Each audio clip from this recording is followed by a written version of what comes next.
Assalamualaikum warahmatullahi wabarakatuh. Selamat pagi teman-teman, dan selamat pagi juga untuk Pak Erwin. Tak lupa juga kita ucapkan rasa puji dan syukur kita kepada Allah Subhanahu wa Ta'ala karena telah diberi kesempatan dan kesehatan sehingga kita dapat melaksanakan kegiatan kita pada hari ini. Dan semoga kita semua tetap berada pada lindungan Allah Subhanahu wa Ta'ala. Dan tak lupa juga saya ucapkan terima kasih kepada dosen kita yang terhormat Bapak Erwin yang telah memberikan kita kesempatan untuk menyampaikan materi yang telah kami siapkan pada hari ini, yaitu tentang pengaplikasian SPSS dalam mengelola data kualitatif. Sebelum kami melanjutkan ke tahap presentasi, saya akan memperkenalkan terlebih dahulu kelompok saya. Kami dari kelompok 3 dengan anggota saya sendiri, Iva Giamelia, dan kedua rekan saya, Nanti dan rekan saya. Nandita Usatun.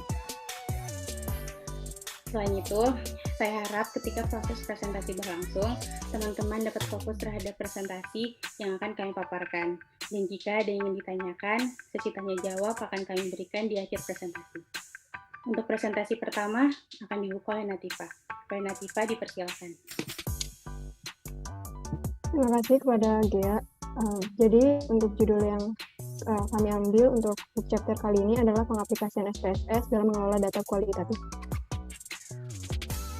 Untuk pengertian SPSS sendiri, SPSS merupakan program aplikasi bisnis yang digunakan untuk menganalisa data statistik. Versi terbaru dari program SPSS ini adalah V27 atau versi 27 yang dirilis pada tahun 2020. Software SPSS dibuat dan dikembangkan oleh SPSS Inc. yang kemudian diakuisisi oleh IBM Corporation. Perangkat lunak komputer ini memiliki kelebihan dan kemudahan penggunanya dalam mengolah dan menganalisis data statistik. Fitur yang ditawarkan antara lain IBM SPSS Data Collection untuk pengumpulan data, IBM SPSS Statistik untuk menganalisis data, IBM SPSS Modeler untuk memprediksi tren, dan IBM Analytical Decision Management untuk pengambilan keputusan.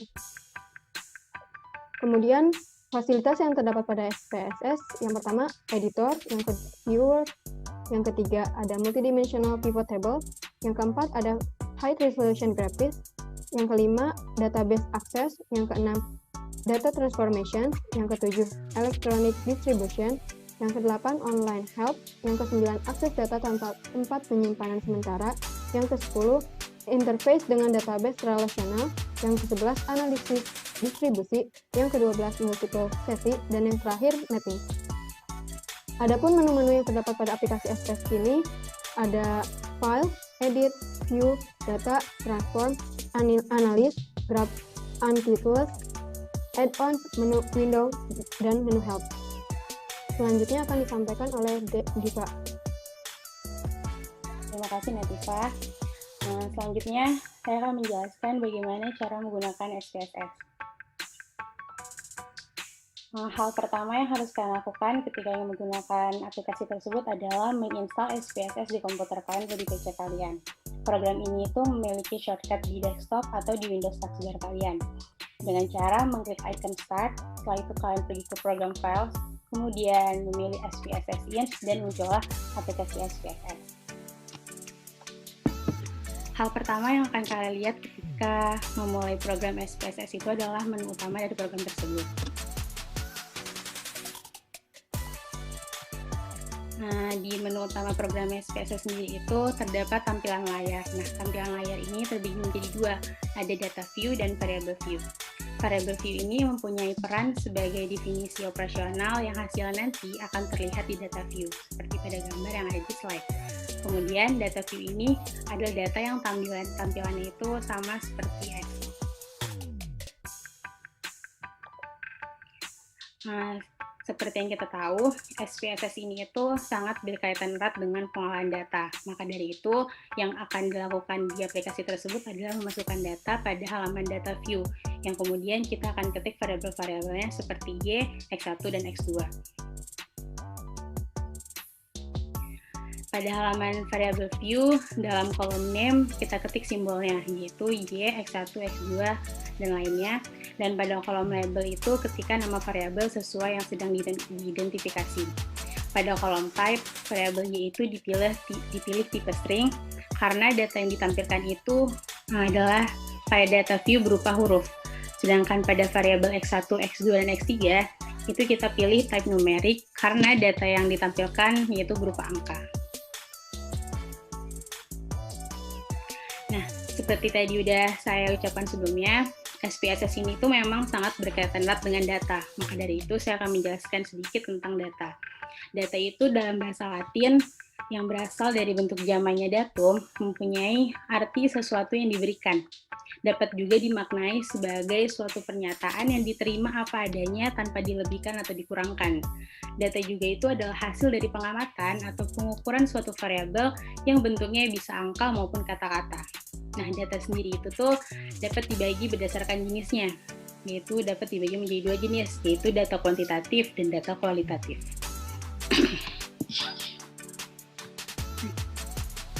Data kuantitatif sendiri adalah data yang metode penelitiannya itu dapat diukur, dapat dihitung, dan dapat dideskripsikan menggunakan angka.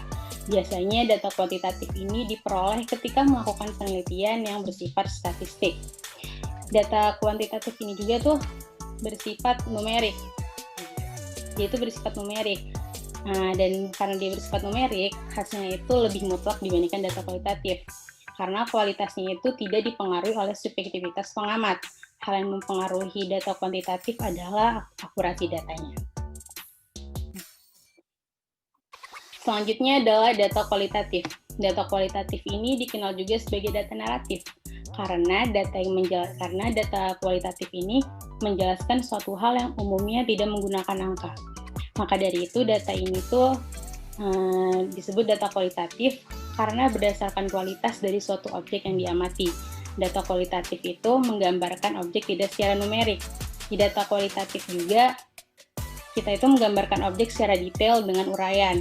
Namun karena dia tidak secara numerik, data kualitatif ini bersifat lebih relatif karena dia dipengaruhi oleh subjektivitas pengamat.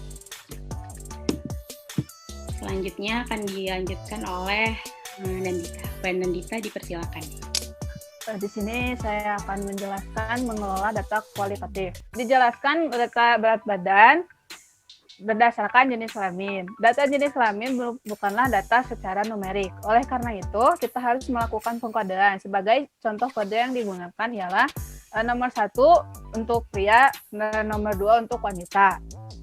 Pertama, buka file yang telah kita buat mengenai memasukkan data dengan cara klik menu file, lalu open, lalu data untuk memilih nama file yang kita inginkan, seperti pada gambar di bawah ini. Kedua, klik variabel view, lalu pada kolom name. Tambahkan variabel baru, contohnya variabel jenis underscore kelamin. Pada variabel ini, atur juga pada kolom label, seperti contoh ketikan gender di bawah ini. Ketiga, pada variabel jenis kelamin, klik kolom values sehingga muncul tombol. Klik pada tombol seperti gambar di bawah ini. Keempat, pada kotak dialog yang muncul, isikan value label. Isi value 1 untuk pria dan klik add. Kemudian, isi kembali value 2 untuk label wanita dan klik add seperti yang dilakukan sebelumnya, seperti gambar di bawah ini. Jika sudah, klik OK. Kelima, pada kolom measure, pilih jenis data kategori. Dalam contoh ini, kita akan memilih jenis data nominal, seperti gambar di bawah ini. Keenam, klik data view, lalu ketikkan kode-kode angkanya, seperti data yang dijelaskan sebelumnya. Terakhir, simpan data dengan klik menu file, lalu klik save untuk menyimpan dengan nama file yang sama. Klik file, lalu klik Save As untuk menyimpan file dengan nama yang berbeda. Sekian presentasi dari kami. Saya ucapkan terima kasih kepada teman-teman atas ketenangannya dalam mengikuti presentasi yang kami paparkan. Semoga dari presentasi ini dapat membantu dan menambah wawasan teman-teman sekalian. Dan apabila ada tutur kata atau kesalahan dari saya dan rekan-rekan saya di hati teman-teman, mohon untuk dimaafkan. Sekian, wassalamualaikum warahmatullahi wabarakatuh. Untuk sesi tanya jawab dilaksanakan setelah video ini berakhir.